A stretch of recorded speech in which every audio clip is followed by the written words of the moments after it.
जंगल में गरीब पिंकी अपने दो नन्हे बच्चों के साथ एक छोटे से घर में रहती थी। पिंकी के बच्चे पिंकी से जिद कर रहे थे, मम्मा हमने पिज्जा खाना है, पिज्जा हमें लाकर दे देना। बेटा ये पिज्जा क्या होता है, मैंने तो पहली बार नाम सुना है। मम्मा कल चिंटू खा रहा था और वो कह रहा था ये पिज्जा होता है और बहुत ज्यादा महंगा आता है। मम्मा वो बहुत ज्यादा मजे का लग रहा था। अरे मेरे बच्चों मुझे इसके बारे में नहीं पता। मम्मा हमने खाना है तो पिज्जा ही खाना है, वरना हम कोई अनाज या दाना नहीं खाएंगे।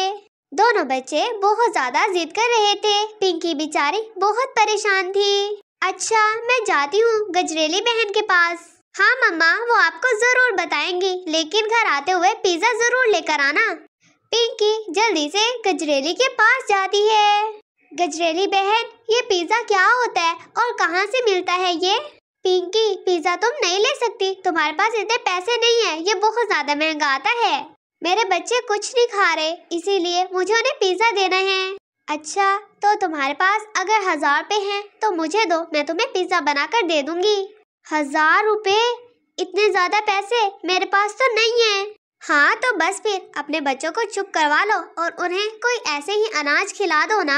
बहुत बहुत शुक्रिया गजरेली बहन, आपने मुझे बता दिया, अब मैं खुद ही कुछ कर लूंगी। पिंकी बहुत ज्यादा परेशान हो गई थी। दोनों बच्चे तो उसकी सुन ही नहीं रहे थे, उन्हें तो पिज्जा खाना था। क्या करूं, पिज्जा कहाँ से मिलेगा, ये तो बहुत ज्यादा महंगा आता है। क्या हुआ, तुम सुबह से कुछ सोची जा रही हो, अपना काम ध्यान से करो ना। मालिक मैं तो सब अच्छे से कर रही हूँ। हाँ लेकिन तुम्हें देख के लगता नहीं है कि तुम्हारा काम में ध्यान होगा। मालिक मुझे कुछ पैसे चाहिए। अच्छा पहले अपना काम करो फिर आ जाना मेरे पास। मालिक वहाँ से चला जाता है। पिंकी खूब ज्यादा मेहनत से काम करती है। शुक्र है ये लकड़ियाँ तो जल्दी सेट कर दी मैंने, अब मालिक के पास जाती हूँ। पिंकी ने अभी ऐसा कहा ही था कि ऊपर से लकड़ियाँ आकर पिंकी के ऊपर गिर जाती हैं। मुझे चोट लग गई, बहुत ज्यादा दर्द हो रहा है, ये लकड़ियाँ तो सच में बहुत ज्यादा भारी थी। पिंकी काफी दर्द महसूस कर रही थी। उसने खुद ही लकड़ियाँ पीछे की क्योंकि आसपास कोई भी उसकी मदद करने वाला नहीं था। आए बहुत ज्यादा दर्द हो रहा है, अब तो सारी लकड़ियाँ ही गिर गई मेरे ऊपर, अब मैं क्या करूँ? पिंकी मालिक के पास जाती है और मालिक को अपनी सारी बात बताती है। पिंकी तुम्हें डॉक्टर के पास जाना चाहिए, तुम्हारे ऊपर लकड़ियाँ गिरी हैं, तुम्हें चोट लगी है। मालिक मुझे पैसों की जरूरत है, आप मुझे कुछ पैसे दे देना। हाँ हाँ ये लो 1000 रुपए, जाओ और अपना इलाज करवाओ अच्छे से। पिंकी खुश थी, उसे पैसे मिल गए थे, लेकिन वो उदास थी। वो अपना इलाज करवाती या अपने बच्चों के लिए पिज्जा लेकर जाती। गुड़िया जब मम्मा वापस आएंगी ना पिज्जा लेकर, हम दोनों पेट भरकर खाएंगे, हमारा काफी दिनों से दिल कर रहा है खाने को। हाँ चिंटू पता नहीं कैसा होता होगा, शुक्र है मम्मा हमारे लिए जरूर लेकर आएंगी। दोनों बच्चे बहुत ज्यादा खुश थे, वो अपनी मम्मा के आने का इंतजार कर रहे थे। मैं तो थोड़ा खाऊंगी, कल के लिए भी रखूंगी ताकि कुछ ज्यादा दिन खा सकूं। अरे यार ऐसे रखोगी खराब हो जाएगा, हम मम्मा को दोबारा कहेंगे ना, मम्मा फिर से लेकर आ जाएंगी। मम्मा हमसे बहुत ज्यादा प्यार करती हैं। दूसरी तरफ पिंकी जो अपने घर पहुंच चुकी थी, ये सोचकर कि उसके बच्चे अभी तक भूल गए होंगे, वो बाहर खड़ी सब कुछ सुन लेती है। ओहो अब तो मुझे पिज्जा जरूर लेकर जाना होगा, मैं तो डॉक्टर के पास भी नहीं जा सकती, मुझे दर्द हो रहा है, लेकिन मेरे बच्चे भी भूखे हैं। पिंकी काफी देर सोचती रहती है और फिर उदास होकर पिज्जे वाली दुकान पर चली जाती है। भाई मुझे एक पिज्जा दे दो। अरे बहन आप बताए ना किस टाइप का पिज्जा चाहिए, हमारे पास हर तरह का है। मुझे इस चीज के बारे में नहीं पता, आप जो मर्जी दे दें। ठीक है ये लो, सस्ती डील है, 1000 रुपए में, तुम भी क्या याद रखोगी, ले जाओ। भाई 1000 रुपए सिर्फ बस आप लोगों के लिए कम है, मेरे लिए बहुत ज्यादा है, मेरे घर का गुजारा हो जाता है इतने पैसों में तो।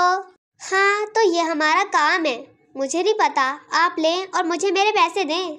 दुकानदार पिंकी से पैसे ले लेता है और उसे पिज्जा दे देता है। पिंकी खुशी खुशी अपने घर पिज्जा ले जाती है।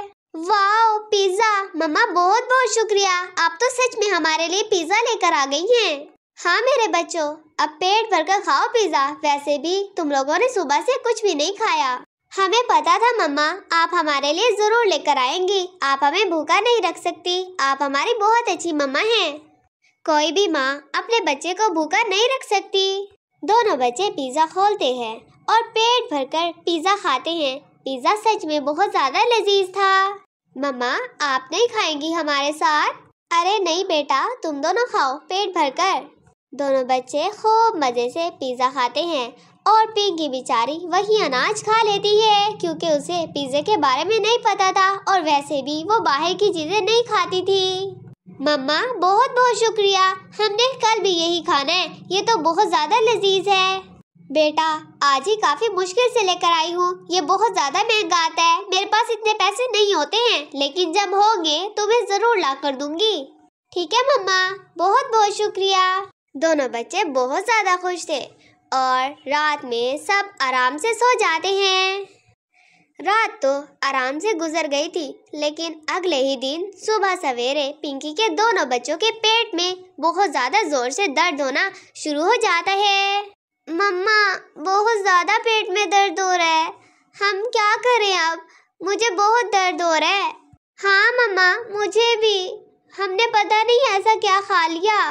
बेटा, मुझे दर्द नहीं हो रहा, तुम दोनों को हो रहा है, तो इसका मतलब है पिज्जा खाने की वजह से तुम्हारे पेट में दर्द हो गया है।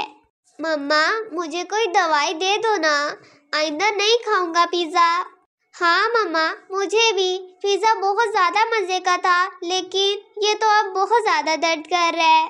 बच्चों, बाहर की चीजें एक तो बहुत ज्यादा महंगी आती हैं, उन्हें लाने में मुझे कितनी ज्यादा मुश्किल हुई ये मुझे ही पता है। और देखो, अब तुम दोनों भी तकलीफ में हो, मैं ऐसे कैसे रहूंगी? मम्मा, सॉरी, लेकिन अब हम क्या करें? तुम दोनों फिक्र ना करो, मैं गजरेली के पास जाती हूँ, उसके पास कोई ना कोई दवाई तो होगी ही। पिंकी गजरेली के पास जाती है। बाहर बहुत तेज बारिश आई हुई थी। गजरेली बहन, दरवाजा खोलना। ओहो, ये सुबह सवेरे पता नहीं पिंकी क्या करने के लिए आ गई है मेरे घर, इसे चैन नहीं है क्या? गजरेली बहुत ज्यादा गुस्से वाली थी, उसे हमेशा गुस्सा ही आता रहता था।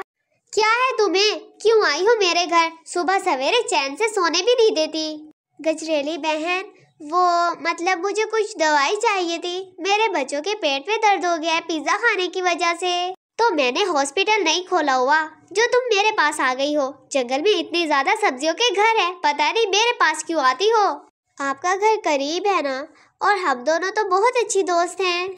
नहीं है हम दोस्त और घर करीब बना लिया है, इसमें हमारी कोई गलती नहीं है। गजरेली काफी ज्यादा गुस्सा करती है और पिंकी उदास होकर वहाँ से चली जाती है। अब मैं क्या करूँ, किससे मदद मांगूं? पिंकी उदास थी और एक तरफ बैठी हुई थी, लेकिन बारिश तो बहुत ज्यादा तेज थी और वैसे भी ये तो सर्दियों की बारिश थी ना, उसे बहुत ज्यादा ठंड लग रही थी। मैं ऐसे ही घर नहीं जा सकती, मुझे कुछ ना कुछ तो करना होगा अपने बच्चों के लिए, उन दोनों के पेट में दर्द हो रहा है। थोड़ी ही देर में पिंकी को आवाज आती है, मेरी मदद करो, कोई मुझे बचा लो, मुझे ठंड लग रही है, मुझे पत्तों से ढाँप दो। पिंकी आसपास देखती है, लेकिन उसे कोई नजर नहीं आता। यहाँ कोई है भी नहीं और फिर भी मुझे आवाज आ रही है, ऐसा कैसे हो सकता है? मैं हूँ नन्हा सा पौधा, मेरी मदद करो, मुझे ठंड लग रही है, बारिश भी हो रही है। अरे तुम कैसे बोल सकते हो, रुको मैं तुम्हारी मदद करती हूँ। पिंकी पत्तों से एक खूबसूरत सी छतरी बनाती है और उस पौधे के ऊपर लगा देती है, जिसकी वजह से वो बारिश से बच जाता है। अब तुम सर्दी से बच जाओगे। बहुत बहुत शुक्रिया, आपने मेरी मदद की। हर रोज मैं किसी न किसी से मदद मांगता था, कोई मेरी आवाज़ नहीं सुन पाता था, क्योंकि मेरी आवाज़ सिर्फ अच्छी सब्जियां ही सुन सकती हैं। आपने मेरी आवाज़ सुनी, आप बहुत ज़्यादा अच्छी हैं। अब आप मुझे बताएं कि मैं आपकी कैसे मदद कर सकता हूँ। मैंने देखा है आप बहुत ज़्यादा परेशान हैं। मेरे बच्चों के पेट में पिज़्ज़ा खाने की वजह से दर्द हो गया है, अब उनसे दर्द बर्दाश्त नहीं हो रहा। मैं दवाई ढूंढ रही हूँ लेकिन कहीं से नहीं मिली। ये लो जादुई बोतल, अपने घर ले जाओ, अपने बच्चों को इसमें से पानी पिलाओ, वो दोनों बिल्कुल ठीक हो जाएंगे। अरे वाह, बहुत बहुत शुक्रिया, तुमने मेरी सबसे बड़ी परेशानी हल कर दी है। जल्दी से पिंकी जादुई पानी लेती है और अपने घर चली जाती है, अपने बच्चों को पानी पिलाती है तो दोनों बिल्कुल ठीक हो जाते हैं। मम्मा, मेरा दर्द तो अचानक से गायब हो गया, ऐसा क्या था इस पानी में? बेटा मुझे खुद नहीं पता, लेकिन जो था बिल्कुल अच्छा था, मेरे बच्चे बिल्कुल ठीक हो गए हैं। पिंकी बहुत खुश थी और उस टाइम के बाद से दोनों बच्चों ने कभी जिद नहीं की। उन्हें पिज्ज़ा खाना है और पिंकी भी अब अपनी ज़िंदगी आराम से जी रही थी। जंगल में खूब तेज बारिश आ रही थी और पिंकी अपने दो नन्हे बच्चों के साथ एक छोटे से घर में बैठी हुई थी। मम्मा, बारिश बहुत ज़्यादा तेज़ है और मुझे सर्दी भी लग रही है। अरे हाँ चिंटू, मुझे पता है, लेकिन मैं क्या करूँ, मेरे पास इस घर के अलावा कोई और घर भी नहीं है। मम्मा, ये घर तो बहुत जल्द टूट जाएगा, हमें किसी और जगह पर लेकर चले ना। अरे मेरे बच्चों, तुम दोनों फिक्र ना करो, तुम्हारी हिफाजत की जिम्मेदारी मेरी है। बस थोड़ी देर मेरा इंतज़ार करो, मैं अभी आती हूँ। नहीं मम्मा, हमें अपने साथ लेकर चले ना, हम यहाँ पर नहीं रहेंगे।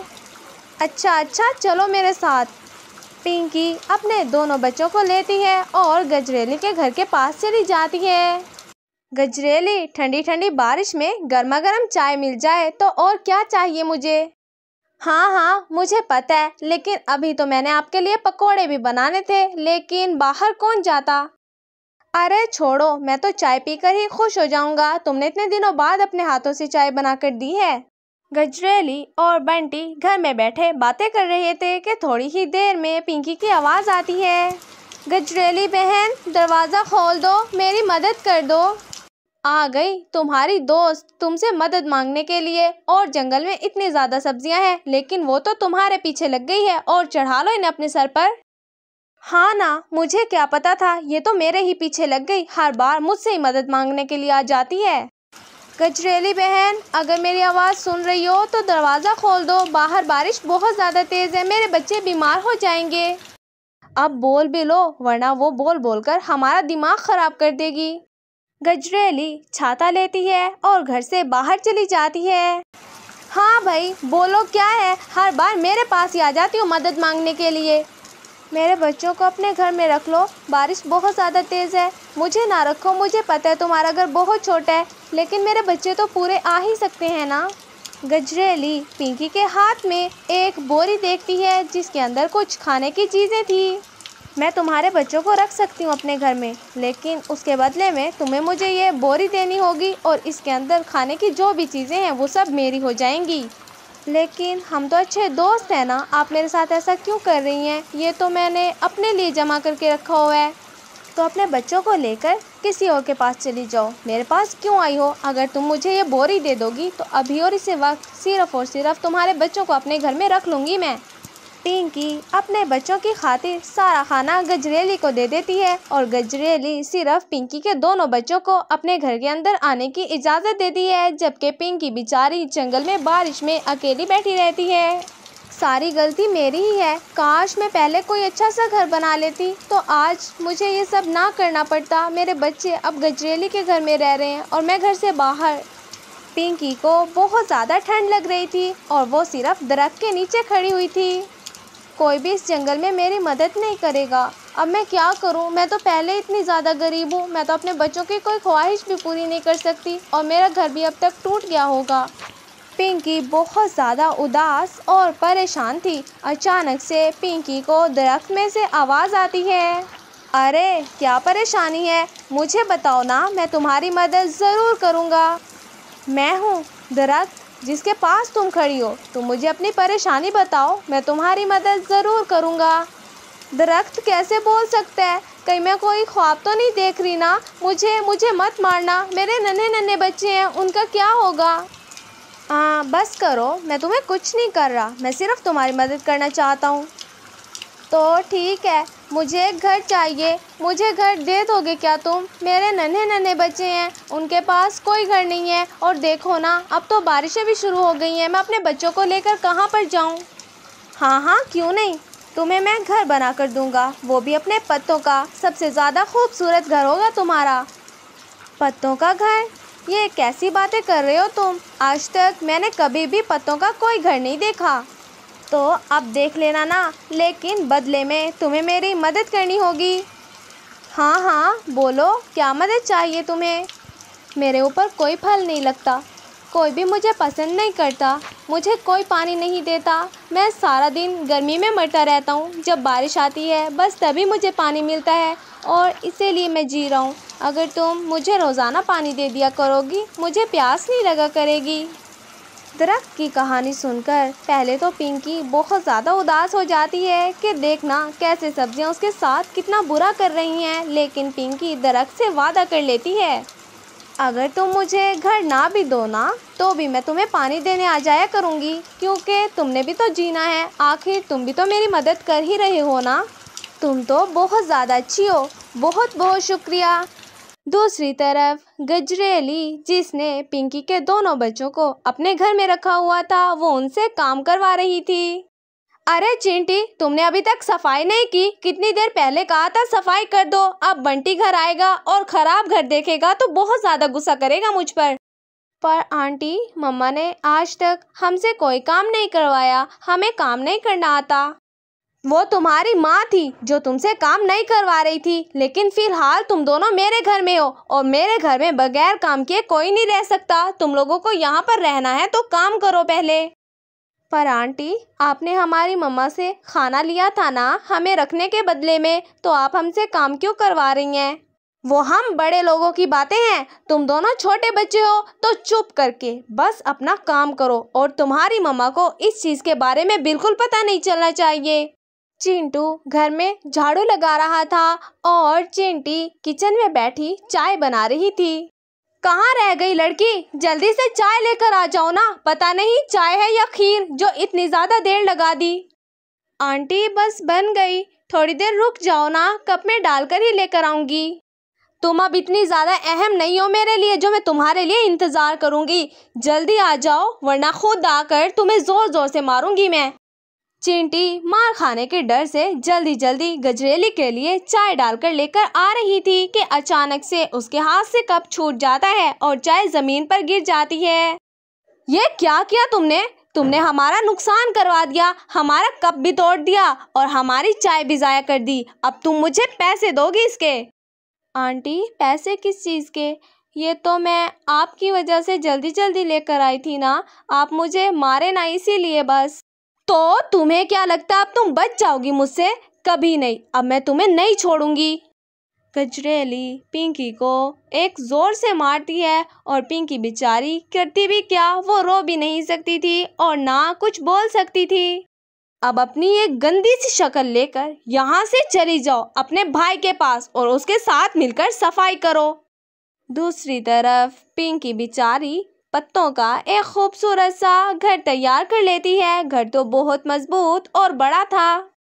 शुक्र है मेरा अपना घर तैयार हो गया, अभी जाती हूँ और अपने दोनों बच्चों को लेकर आती हूँ। पिंकी जब गजरेली के घर जाती है तो देखती है कि उसके दोनों बच्चे सफाई कर रहे थे। चिंटू, चिंटी, ये तुम दोनों क्या कर रहे हो? तुम दोनों गजरेली के घर की सफाई क्यों कर रहे हो? मैंने तो तुम्हें यहाँ पर रहने के लिए छोड़ा था, ना कि काम करने के लिए। दोनों बच्चे बहुत ज़्यादा डरे हुए थे क्योंकि गजरेली ने उन्हें उनकी माँ से कुछ भी बताने को मना किया था। मम्मा, वो हम बस वैसे ही सफाई कर रहे थे। मैं अपने बच्चों से कोई काम नहीं करवा सकती, तो तुम दोनों यहाँ पर सफाई क्यों कर रहे हो? अभी और इसी वक्त मेरे साथ चलो। और कहाँ है ये गजरेली? मम्मा, आप गजरेली आंटी को कुछ भी ना कहना, हम तो अपनी मर्जी से सफाई कर रहे थे ना। मुझे गजरेली से मिलना है, मुझे कुछ नहीं सुनना। पिंकी अपने दोनों बच्चों को वहीं पर छोड़कर जल्दी से गजरेली के पास गजरेली के कमरे में चली जाती है। वाह वाह महारानी साहिबा, यहाँ पर आराम से बैठी हो और वहाँ मेरे बच्चों को नौकर बनाया हुआ है तुमने। तुम्हें क्या लगता है कि मुझे कुछ नहीं पता? अरे ओ, अपनी आवाज़ थोड़ी आहिस्ता रखो। तुम्हें नहीं पता तुम इस वक्त मेरे घर में हो, ये तुम्हारा घर नहीं है। हाँ तो अभी और इसी वक्त मैं अपने बच्चों को यहाँ से लेकर जा रही हूँ, लेकिन तुमने मेरे साथ धोखा किया है। तुमने मुझसे सारा खाने का सामान ले लिया, लेकिन मेरे बच्चों को भी अपने घर का नौकर बना लिया। तुम चुप करो, अपने बच्चों को लो और यहाँ से निकल जाओ और कभी भी मुझे अपनी शक्ल ना दिखाना। और जाओ जाओ, मैं क्यों आऊँगी तुम्हारे पास रोज़ाना अपनी शक्ल दिखाने के लिए? अपने बच्चों को लेकर यहाँ से हमेशा के लिए जा रही हूँ। पिंकी अपने दोनों बच्चों को लेती है और अपने नए पत्तों वाले घर में चली जाती है, जहाँ पर बहुत ज़्यादा ठंड थी और मौसम भी बहुत ज़्यादा खूबसूरत था। मम्मा, ये घर तो सच में बहुत ज़्यादा प्यारा है, आपने ये कैसे बनाया? दरख्त अंकल ने मेरी मदद की है, वो बहुत ज़्यादा अच्छे हैं मेरे बच्चों। अब हम यहाँ पर बिल्कुल महफूज हैं। उनके पत्ते भी बहुत ज़्यादा मजबूत हैं और बारिश आने की वजह से अगर घर टूटेगा तो ये उस पर तैरना शुरू कर देंगे। मम्मा, हमारा घर तो जंगल के सब सब्जियों से बहुत ज़्यादा खूबसूरत है ना? हाँ हाँ, सच में ये बहुत अजीब, अनोखा, निराला घर है हमारा घर।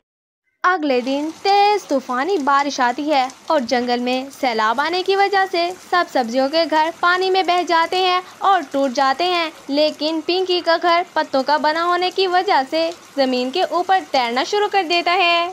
अरे गजरेली, उनके घर चलते हैं ना मदद मांगने के लिए, वो हमारी मदद ज़रूर करेंगे। उनका घर कभी नहीं डूबेगा और बहुत मजबूत भी लगता है, हमें अपनी जान बचानी होगी। लेकिन है किसका घर? मुझे तो यही नहीं पता। अब मैं कैसे जाकर मदद मांगूं? अरे यार, मदद ही तो मांगनी है, चलो ना मेरे साथ, मैं अकेला नहीं जाऊंगा। गजरेली और मोंटू पिंकी के पास जाते हैं और उससे मदद मांगते हैं तो पिंकी उन्हें अपने घर में रहने की इजाज़त दे देती है। माफ़ करना पिंकी, देखो अब हम पर मुश्किल वक्त आ गया है। पहले तुम पर था, तुम्हारा घर टूट गया था, लेकिन मैंने तुम्हारे बच्चों के साथ बहुत बुरा किया। मैंने तुम्हारे साथ बहुत बदतमीज़ी की, मुझे माफ़ कर दो। अब मुझे एहसास हो गया है कि हर किसी पर बुरा वक्त आ सकता है, वो भी किसी भी वक्त। हाँ, आपको अपनी गलती का एहसास हो गया है तो अब ठीक है, मैंने भी आपको माफ़ कर दिया। पिंकी उन सबको माफ़ कर देती है और अपने घर में हंसी खुशी ज़िंदगी गुजारना शुरू कर देती है। आलू के नन्हे से बेटे चिंटू का आज जन्मदिन था और चिंटू बहुत ज़्यादा खुश था। मम्मा, मेरा आज जन्मदिन है, आप मेरे लिए केक तो मंगवा लेना, बाबा से कह दें केक लेकर आएंगे मेरे लिए। अच्छा, कह दूंगी तुम्हारे बाबा से। अभी तुम्हारे बाबा काम पर गए हुए हैं, उन्हें तंग करना अच्छी बात तो नहीं है ना। मम्मा, खूब बड़ा सा केक मंगवाना है, पूरे घर को सजाना है, बड़े बड़े गुब्बारे भी मंगवा लेना। अरे मेरे शहजादे बेटे, अगर तुम्हारे बाबा के पास पैसे हुए तो तुम्हारी तमाम ख्वाहिशात को पूरा करेंगे हम। मम्मा, ये पैसों का बहाना मेरे साथ बिल्कुल भी ना लगाया करें, मुझे मालूम है आप पैसे छुपा छुपा कर रखती हैं। अरे बेटा, मैं ऐसा क्यों करूँगी, तुम मेरे एक ही बेटे हो, मैं और तुम्हारे बाबा तुमसे बहुत ज़्यादा प्यार करते हैं। झूठ पे झूठ, झूठ पे झूठ, मुझे नहीं यकीन आपकी बातों का। इतना कहकर चिंटू वहाँ से चला जाता है और बबली बहुत ज़्यादा परेशान हो जाती है। हेलो चिंटू के बाबा, आते हुए चिंटू के लिए केक ज़रूर लेकर आना, आज तो चिंटू का जन्मदिन है, मुझे लगा आपको याद ही नहीं होगा। हाँ, शुक्र है तुमने मुझे याद दिलवा दिया। याद तो मुझे था लेकिन मैं भूल गया था, काम ही इतना ज़्यादा होता है। केक के साथ साथ गुब्बारों की भी फरमाइश करके गया है और कह रहा था पूरे घर को खूब अच्छे तरीके से सजाना है। पर मेरे पास इतने ज़्यादा पैसे नहीं है कि मैं गुब्बारे भी साथ में ही लेकर आऊँ, उसे समझाओ ना। वो मेरी एक बात भी नहीं सुनेगा, हर बार यही कहता है कि हम उनसे झूठ बोलते हैं। भला हम झूठ क्यों बोलेंगे अपने बेटे से। अच्छा चलो ठीक है, मैं कहीं से उधार पकड़ लेता हूँ, फिर बाद में उधार उतार दूंगा। अभी अपने बेटे का जन्मदिन मना लेते हैं, साल में एक ही तो खुशी का दिन होता है हमारे पास। मोंटू आलू अपने बेटे के जन्मदिन के लिए बहुत ज़्यादा परेशान था। वो जल्दी से गाजर के पास जाता है। क्या हुआ आलू भाई, कब से मुंह लटका कर खड़े हो, मुझे बताओ, कोई काम है मुझसे? हाँ यार गाजर, मुझे थोड़े बहुत पैसे चाहिए, मेरे बेटे का आज जन्मदिन है। ठीक है फिर मुझे दावत दे लो, आकर तुम्हारे बेटे को जन्मदिन पर पैसे देकर चला जाऊंगा मैं। हाँ ज़रूर आ जाना आप, लेकिन अभी मुझे कुछ पैसों की ज़रूरत है, घर में सजावट भी तो करनी है। उसने कहा है गुब्बारे भी लगाने हैं और केक भी लेकर आना है। पैसे तो मैं तुम्हें दे दूंगा, लेकिन मुझे तुम पर यकीन नहीं, पहले ही तुम बहुत ज़्यादा गरीब हो। ऐसा करो कि तुम अपने घर के कागजात मुझे दे दो। ये क्या बदतमीज़ी है, अगर आप मेरे घर के कागजात ले लेंगे तो मैं कहाँ पर रहूँगा, कुछ तो सोचो ना मेरे बारे में। भाई फिर मुझे माफ़ करना, तुम्हें मैं 1 रुपया भी नहीं दे सकता, यहाँ से चले जाओ। और मुझे मालूम है जंगल का कोई भी परिंदा तुम पर एतबार नहीं करता, एक तो तुम गरीब हो, ऊपर से पैसे भी नहीं दे सकते। अब तो आलू बहुत ज़्यादा मजबूर हो गया था, वो जल्दी से अपने घर चला जाता है। अरे आ गए आप, कहाँ हैं केक और गुब्बारे? बबली अभी मैं कुछ भी नहीं लेकर आया और मेरे पास पैसे ही नहीं थे। सारा दिन इतना ज़्यादा काम करता हूँ, सिर्फ इतने ही पैसे कमा पाता हूँ कि हम लोग खाना ही खा सके बस। तो क्या हो गया, आप इतने ज़्यादा नाराज़ क्यों हो रहे हैं? मैंने गाजर भाई से कुछ पैसे उधार मांगे तो कहता है अपने घर के कागजात दे दो, हम गरीब हैं, हम उन्हें पैसे नहीं दे सकते ना। आप फिक्र ना करें, मेरे पास हैं कुछ पैसे, हम खुद ही इंतज़ाम कर लेंगे, किसी से उधार लेने की कोई ज़रूरत नहीं है। बबली अपने कुछ पैसे अपने पति को दे देती है और मोंटू पैसे लेकर केक खरीदने के लिए बाहर चला जाता है। हैप्पी बर्थडे चिंटू, तुम्हें जन्मदिन बहुत बहुत मुबारक हो। आज तो मैं बहुत ज़्यादा खुश हूँ, मेरे इतने प्यारे दोस्त का जन्मदिन जो है। मुझे भी हमेशा अपने जन्मदिन पर इसीलिए खुशी होती है, तुम हमेशा मुझे कितने अच्छे तरीके से जन्मदिन की मुबारकबाद देते हो ना। हाँ हाँ, और शाम को अपने घर मुझे ज़रूर बुलाना, मैं भी तुम्हारे जन्मदिन पर आऊँगा और तुम्हें खूबसूरत सा तोहफ़ा भी देकर जाऊँगा। ठीक है, लेकिन अभी तक बंटी नज़र नहीं आया, वो कहाँ चला गया? अरे यार, बंटी को क्यों याद कर रहे हो? पहले ही वो बहुत ज़्यादा करीब है, हालांकि वो तो तुम्हारे घर से ही मांग मांग कर खाता है। हाँ, मुझे मालूम है, लेकिन अब कर भी क्या सकता हूँ, वो मेरा बहुत अच्छा दोस्त है, तुम्हारे की तरह तुमसे भी ज़्यादा अच्छा ख्याल रखता है मेरा। चिंटू यार, तुमसे मेरी गुजारिश है, मुझे उसके साथ ना मिलाया करो, पहले ही वो बहुत ज़्यादा गरीब है, मुझे पसंद भी नहीं, और तुम हमेशा यही कहते हो कि वो मुझसे ज़्यादा बेहतर है। ठीक है, कुछ भी नहीं कहूँगा मैं, आज के बाद से बस चुप ही रहा करूँगा। चिंटू को सब मालूम था कि उसके घर वाले, उसके मम्मा पापा उसके जन्मदिन के लिए कितनी मुश्किल से केक लेकर आए हैं, लेकिन वो अपने दोस्तों के सामने ऐसे जाहिर करता था जैसे वो जंगल में सबसे ज़्यादा अमीर हो। वाह मम्मा, कितना प्यारा घर लग रहा है मेरा, मैं तो अभी अपने सब दोस्तों को बुला कर लेकर आता हूँ, वो तो मेरा घर देखकर बहुत ज़्यादा खुश हो जाएंगे। ठीक है बेटा, जल्दी जल्दी जाओ, मैं तुम्हारा इंतज़ार करती हूँ। चिंटू के दोस्त जैसे ही चिंटू के घर आते हैं तो उसका घर देखकर बहुत ज़्यादा बुरा समझते हैं। अरे यार, ये कितनी बुरी सजावट की है तुमने, ये तो मुझे बिल्कुल भी पसंद नहीं आई। क्या सच में? लेकिन मुझे तो बहुत ज़्यादा पसंद आई है, ये देखो कितने खूबसूरत गुब्बारे लग रहे हैं। ऐसे तो जंगल में कहते फिरते हो सबसे ज़्यादा अमीर हूँ मैं, मुझे तो हर चीज़ का पता है, लेकिन तुम तो बेवकूफ़ हो, तुम्हें तो किसी चीज़ का कुछ भी नहीं पता। नहीं चिंटू यार, सब कुछ बहुत खूबसूरत है, मैंने तो आज तक इतनी ज़्यादा खूबसूरत सजावट देखी ही नहीं। ये झूठ बोल रहा है, ये खुद गरीब है ना, लेकिन तुम तो अमीर हो, तुम्हें मेरी बात समझनी होगी। इन सारे गुब्बारों को उतार कर बाहर फेंक दो, ये बिल्कुल भी अच्छे नहीं लग रहे। शुक्र है तुमने मुझे बता दिया, ये सजावट तो सच में अब तो मुझे भी बहुत ज़्यादा बुरी लगने लगी है। पहले मुझे लगा मेरे मम्मा पापा ने सजावट की है, बहुत ज़्यादा अच्छी की होगी।